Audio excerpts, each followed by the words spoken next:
It's said that no one can truly self-realize without the transmutation of energy. Without without transmutate without the transmutation of energy, no one can truly self-realize. Meaning you need alchemy in order for that transmutation or thorough change, or to change thoroughly. And it's the battle is in our psyches, right? We have archonic energies attached to our psyches, egos, that whenever we identify with it, our soul is in the black, and like the backdrop, is in the backdrop. Kind of like the movie Get Out. The soul is like held captive within a person when the ego is running the show. And with most people, it's 95 to 97% ego, 3% soul. Wow.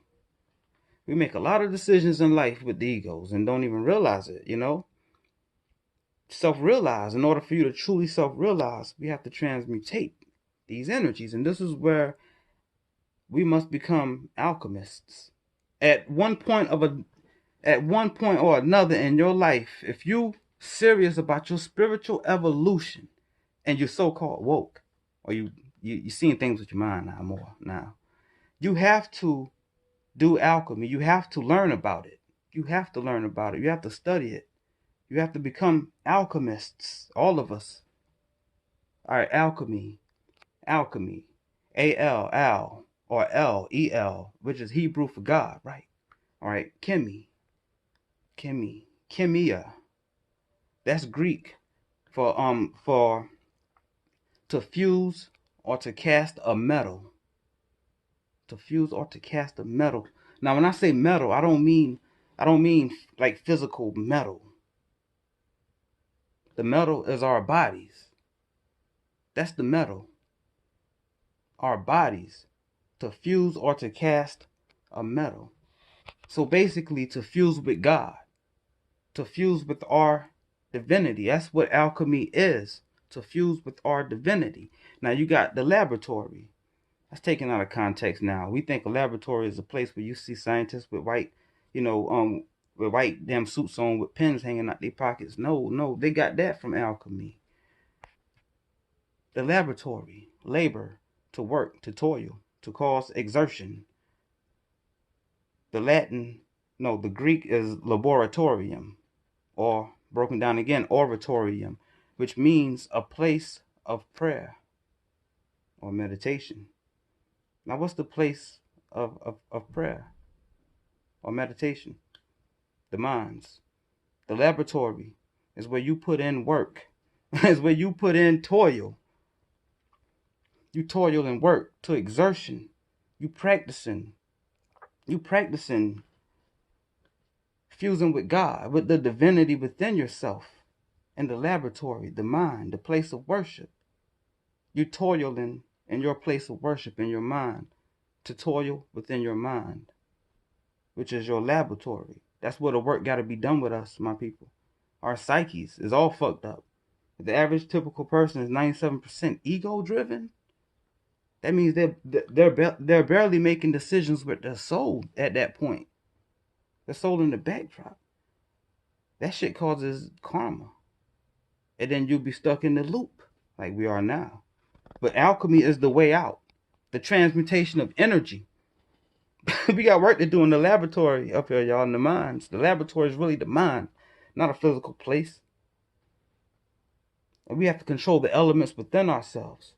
The earth, air, fire, water, and the fifth element, known as the quintessence. It's called Akash, the Akash. That from which those four elements came from. The Akash, that's also in us.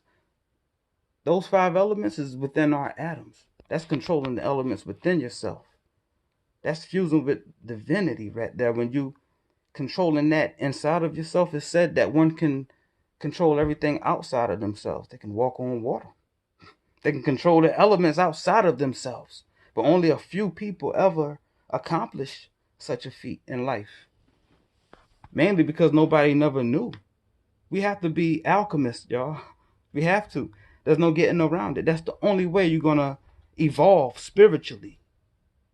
Your higher self within you. But you have to purge away all the negativity within you. And that's going to take a lifetime right there, man. It's gonna have to be constant work, and you have to be serious with this. There's no slipping up. If you slip up, you block the energy. If you're raising your kundalini, you slip up, you're gonna block that kundalini energy. It won't rise up through the seven lights, the seven churches and revelations, the seven chakras. So you have to control the elements and get that fire started so that kundalini wrapped around, it's a chakra between the sacral and the root chakra that actually holds the kundalini and the kundalini serpent, and it's dormant within us, but it's wrapped around that chakra. I forget the name, it escapes me at this point, but it's between the root and the sacral chakra, located right at the sexual organs, y'all. We have to rise that up. When we control those elements, that fire, you get it boiling, and you can rise the kundalini through the seven lights and truly awaken all of those chakras, giving you spiritual abilities, times three. They'll be completely open. See, right now we do it closes back up or it get imbalanced or whatever, man, because they're not fully open because of the archonic energies and our psyches that we associate with. It blocks the light out. It blocks an amount of light, a good amount of light out. So we don't get the full divinity. We only get we only get a taste of what the chakra can do because it closes up when we let those archonic energies through, when we identify with the egos. So it's going to close back up. But when you raise that kundalini energy up, like Buddha did in the story of Jesus, yeah, that's all they did. Alchemy, he did alchemy with Mary. Mary Magdalene was his wife. They took that part out of the Bible, though, because he did alchemy, like he did the sexual part of alchemy. There's more to alchemy than sexual, the kundalini, sexual sacred energy. There's more to it than that. But he did, the sexual version with her, but he did it the right way. He didn't disperse the energy. He wasn't being Medusa right there. You know what I'm saying? Or the devil, the depiction of the devil with the tail going out the back. The tail goes out the back because the energy is like coming from the lower dimensions, and it's a reflection of the energy going the other way instead of rising up in the person. It goes back, and that's the symbology behind the tail, the devil with the tail. They're talking about the kundalini energy with the average person nowadays. That's the devil. The devil is already in us. The ego is the archonic energies that we got to get rid of and choose the soul more. But this is only part one. But anyway, he did alchemy with her. He did alchemy, well, at the party. You know what party that, you know what that really was? That was their wedding. They took that part out, or they hid that up. Why was Jesus and his mother invited to this, unknown party? He did alchemy there. It was an example of alchemy. Water into wine, yeah. He did alchemy with Mary too, and raised that kundalini energy up. It was said that Jesus was, that story, according to that story, that character, Jesus was a bodhisattva. He already graduated Earth. He chose to reincarnate. He reincarnated on Earth, and he chose the places and everything. But his memory was still erased like everybody else. And he had to go through the mystery schools and all of that. You know what I'm saying? Like, to get trained again and just to remember again, to find himself. He did it. Like, it was an example of what everybody got to go through, and the sacrifice, giving up his body like that.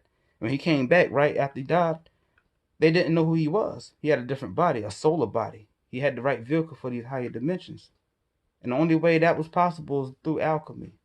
Alchemy is all in the Bible. Moses, the splitting of the waters, all that is alchemy. The waters within us. Earth, fire, air, water, remember? And Akash, all of that is in us. Everything. The plagues, all of that dealt with alchemy. But we're going to get into that. This is just a breakdown of how important this is. Alchemy. But an alchemist nowadays, they take the alchemy off, so they renounce God in their practice. They took the divinity off.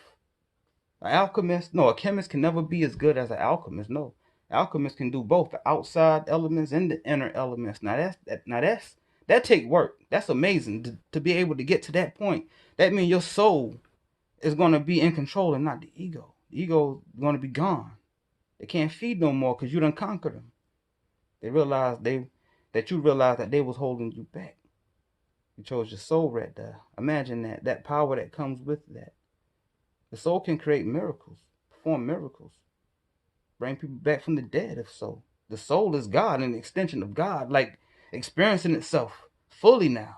At that point, after when you practicing alchemy, alchemy is the true spirituality. Spirituality is based off of the transmutation of energy, mutation, mutate, change.